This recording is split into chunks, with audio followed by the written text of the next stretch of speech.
Good afternoon, everyone. Good afternoon.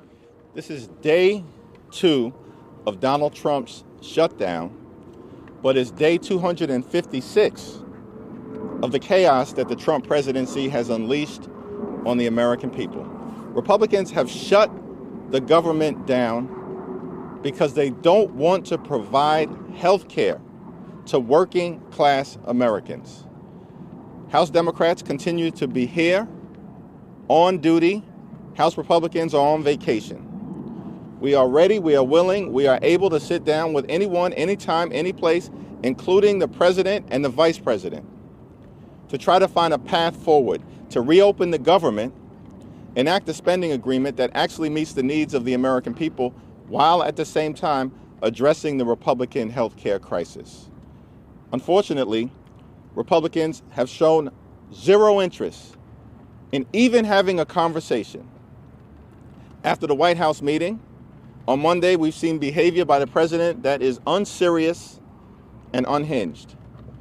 And Leader Schumer and myself haven't gotten a single phone call as it relates to a follow-up conversation.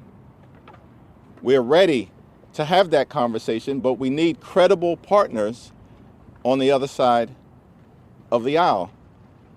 And Donald Trump and Republicans have made clear they wanted to shut down the government.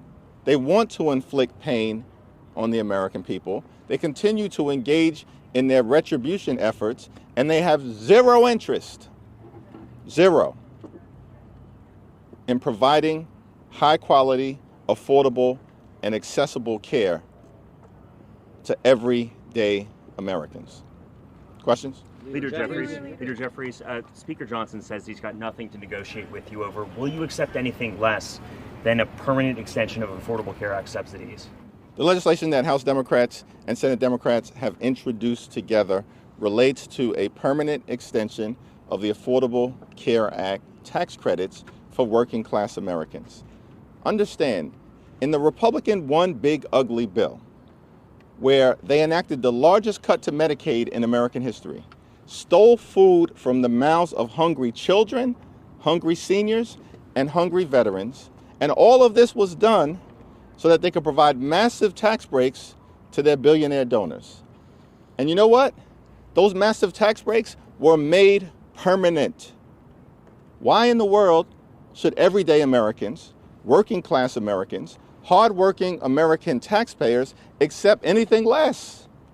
I mean, literally this year, House Republicans, Senate Republicans, and Donald Trump enacted massive tax breaks for their billionaire donors, for the wealthy, the well-off, and the well-connected, all to subsidize the lifestyles of the rich and shameless. And this was done permanently, and now they want the American people, not us, Democrats, the American people to accept anything less than a permanent extension of tax credits that make their health care affordable.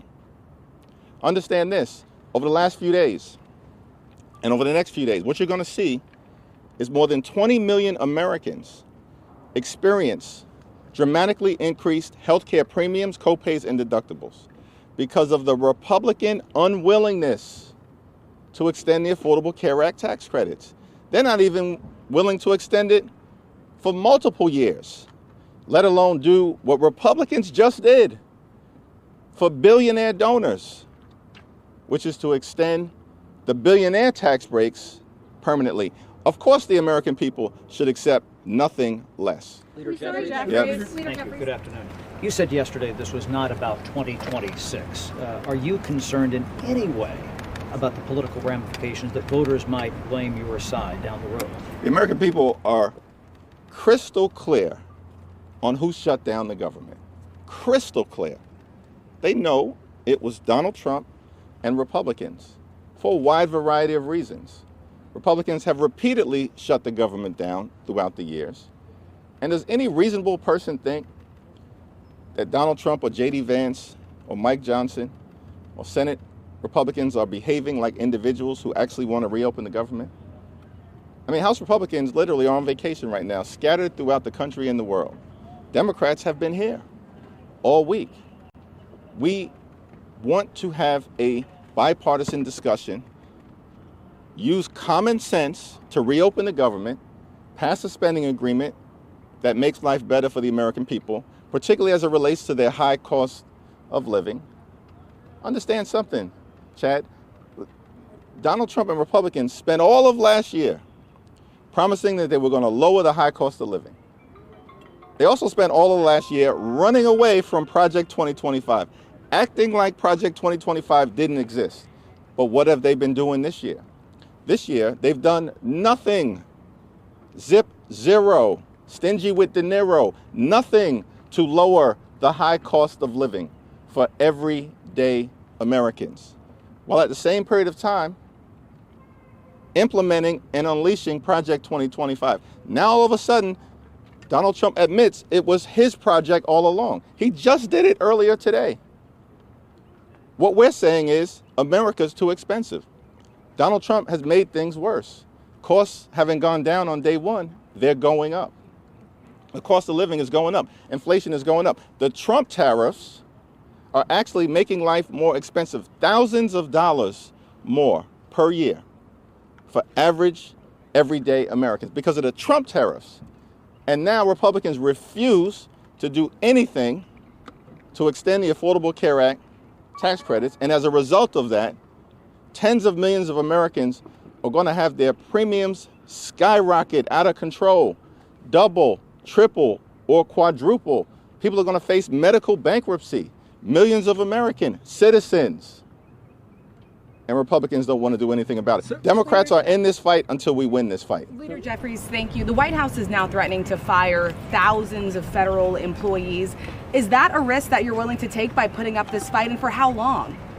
The Trump administration has been firing thousands of federal employees outside of the context of a government shutdown since January 20th.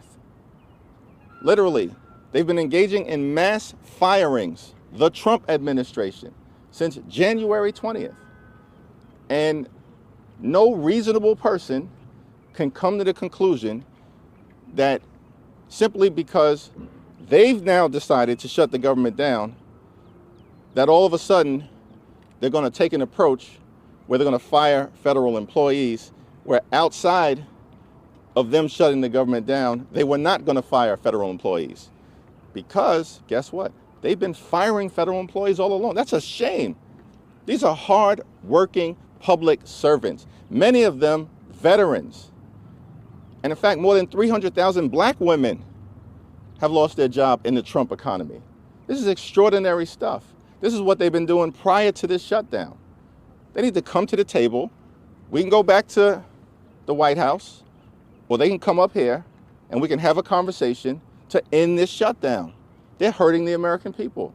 Let's find a bipartisan path forward, and let's address the Republican healthcare crisis. Last question. Given that dynamic, and given the way that the president has been tweeting memes about you, has been, in your words and the words of Democrats, already dismantling healthcare, what makes you think that he will negotiate anything? What makes you think that he and Republicans will cave to you? Public sentiment. At the end of the day, the public knows that Donald Trump and Republicans have shut the federal government down, and that they're continuing to engage in the chaos and the cruelty and the corruption that we've seen from this administration from day one of the presidency. Again, this is the first week of their shutdown, but we've had months of chaos and cruelty unleashed on the American people. And the American people are paying close attention. And they know that it was Donald Trump and Republicans who have shut the government down.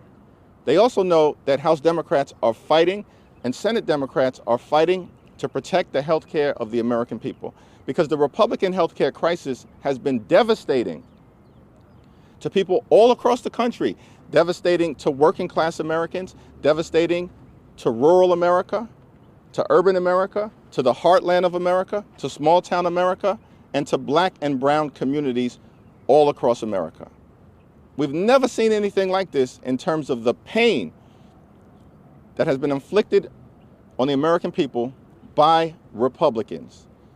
House Democrats are simply making the case that we need to cancel the cuts, lower the costs, and safe health care. Thank you all. Leader Thank Jeffries, you all. can you address